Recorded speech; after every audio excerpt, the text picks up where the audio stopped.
stay relatively even. I feel like as we go later in this game, T1 will have to answer some of Gen.G's tools that they have in their kit, which they kind of drafted into. Like, Gen.G knew what they were getting themselves into. Yeah.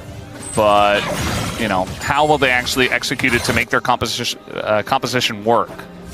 And if somehow, like, one of these lanes went awry, like Doran made a mistake, or Chovy was able to catch FAKER, get his flash early, and the prio leads for T1 weren't there, I think this game could have looked completely different, right? Like, T1 also knew what they were getting themselves into this draft, which means they need to take that pressure and never let it go, and so far that's been incredibly successful for them. Their Dragon give was not for free, and they keep putting this pressure on. This Rise is going to be incredibly useful at trying to keep these melees at bay as well. FAKER went for Rod of Ages. We'll have Sarah, who's going to be relatively safe. Not that he's like tank Rise, so we've seen in the past, but he's going to be relatively safe in the front line. And if he gets enough gold here from sitting in these side lanes, sitting on those turrets, it's going to be hard to pick him, and then Jin is super far away, and then suddenly you could see a world where T1 actually can just straight up team fight.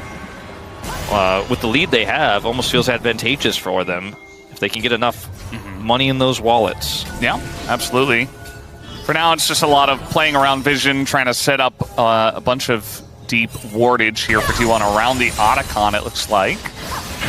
Which, always an interesting objective. The Sivir here into the Bard. Felt like a good choice for Ruler, expecting it. His owner, so fast, just sprinting at Canyon, has to push him away. Crazy. And if it's not T1, you're probably like, well, that's a Jin comp. I don't know if they're doing Otacon on spawn, right? But with no vision, and the fact that T1 wasn't showing on the map, they gotta send some people over there and clear that vision. You never know who's gonna lurk in that brush either. It's not the most engage-heavy composition here for T1 in terms of catching people when you're clearing vision. And it is a Rel this time around, not a Bard that's face checking, but you gotta be respectful. And Gen.G are doing exactly that as Ruler is pillared. You can see they were thinking about it. Oh, that's a nice little binding into two. And now we get this ult coming in. We have the Realm Orb for Vision.